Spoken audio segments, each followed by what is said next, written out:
Imagine walking into two apartments on the same street. Same city. Same rent. Same neighborhood. But what you see inside quietly reveals two completely different financial lives. In the first apartment, everything looks impressive. A huge TV dominates the wall. Expensive furniture fills the space. Closets are packed. The kitchen is full of gadgets that barely get used. There's even a spare room, but it's not a bedroom anymore. It's storage. On the surface, this person looks successful. But every time they open their banking app, there's tension. Because behind the lifestyle, there's no margin. Now walk into the second apartment. It's simpler. Less stuff. More space. Nothing feels excessive. Everything has a purpose. And when this person checks their bank account, they feel calm. They have savings. They invest consistently. They're not worried about next month.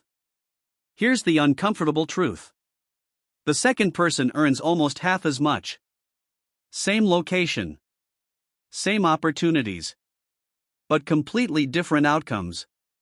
So what's actually going on here? Most people will say, it's about income. That's wrong.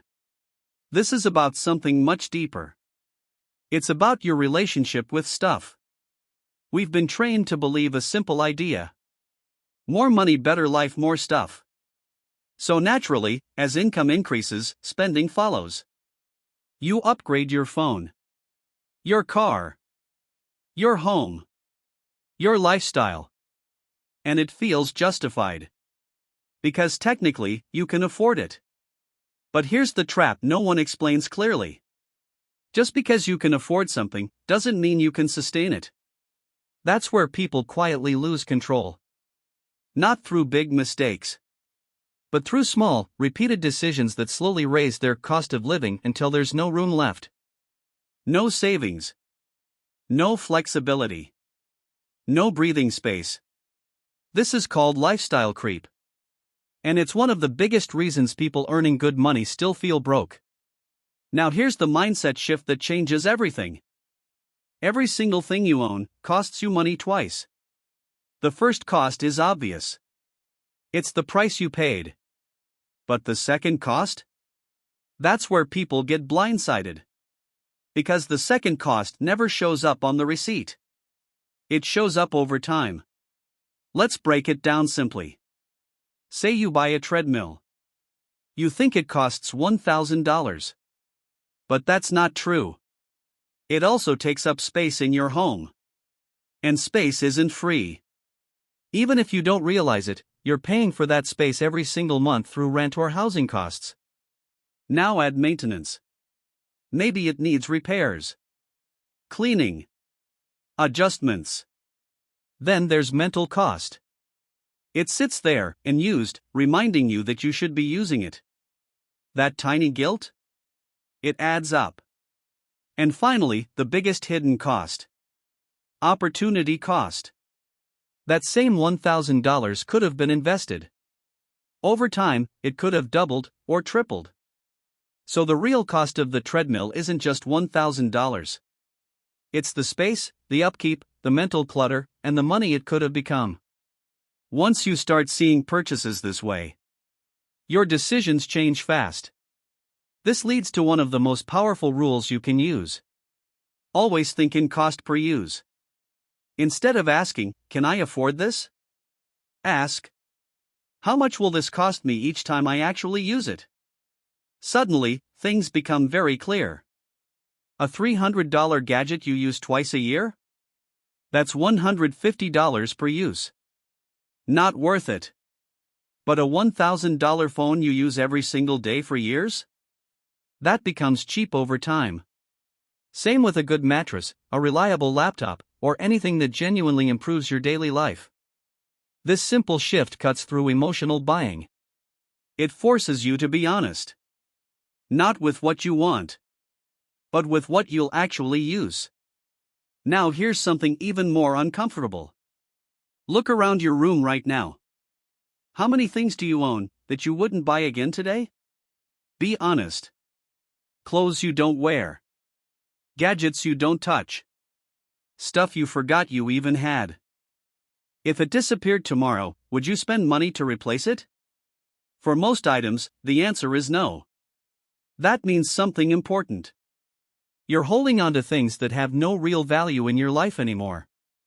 But they still cost you. They take space. They create clutter.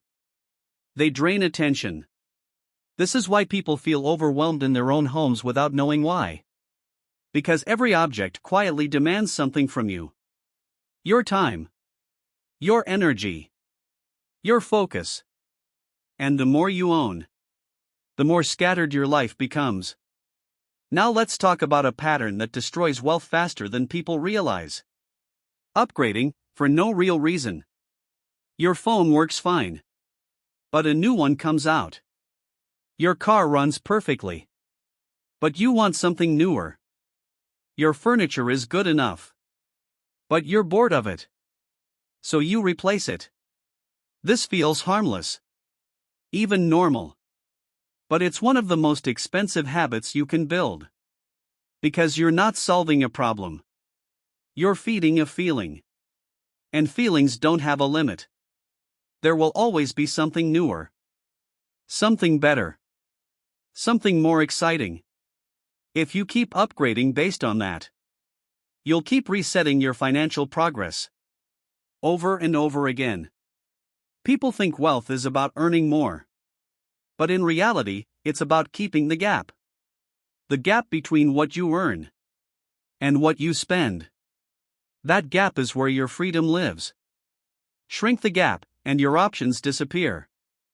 Grow the gap, and your life opens up. This is why someone earning less can feel secure, while someone earning more feels trapped. Because one has a gap, and the other doesn't. Here's where psychology comes in. Most spending isn't logical. It's emotional. People buy things for three main reasons: to feel secure, to feel successful, or to escape discomfort. That's it. The problem is, buying things only solves those feelings temporarily.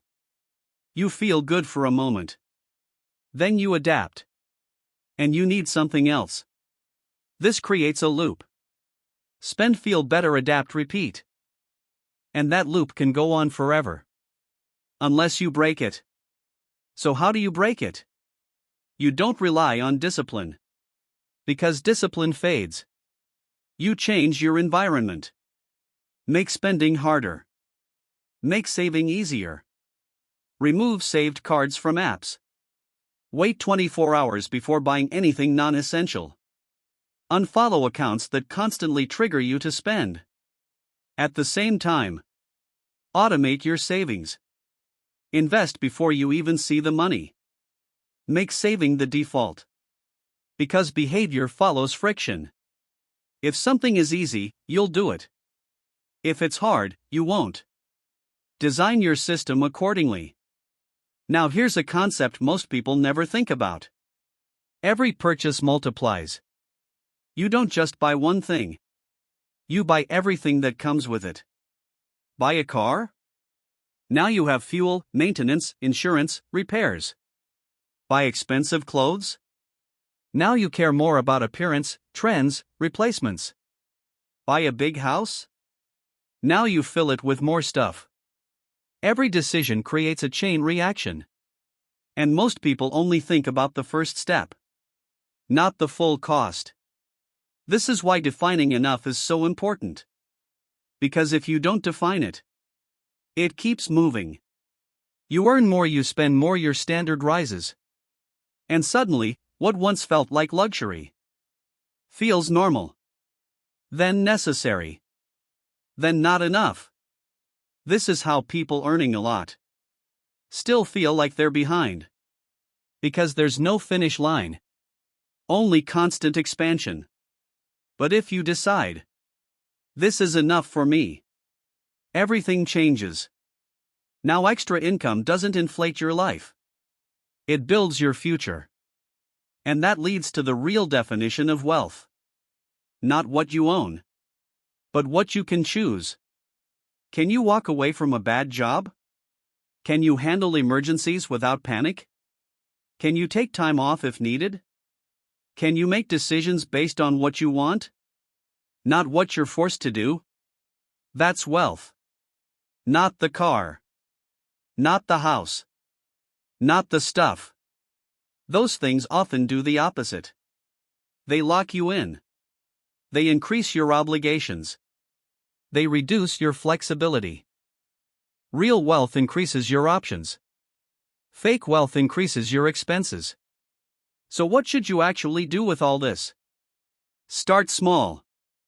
This week, remove 10 things from your life that you wouldn't buy again. Just 10. You'll feel the difference immediately. Then try this. Before buying anything, wait 24 hours. See how many wants disappear. Then track something simple. How many items you own in one category? Clothes, shoes, gadgets. The number will surprise you. And once you see it, you'll think twice before adding more. Here's what happens if you follow this path. You spend less, without feeling deprived. You save more, without forcing it. You think clearer, because your environment is simpler. And slowly, you build something most people never experience. Financial margin. That quiet space between income and expenses. That's where peace comes from. That's where freedom grows. At the beginning, we looked at 2 apartments. One filled with stuff, but no security. The other with less, but complete control. Both lifestyles are available. Not based on how much you earn, but based on how you choose to live. So the real question isn't, how much money do you make? It's this. Are you building a life where your money works for you? Or one where you constantly work to maintain your stuff? Because in the end, you don't just own your possessions. They own a piece of you too.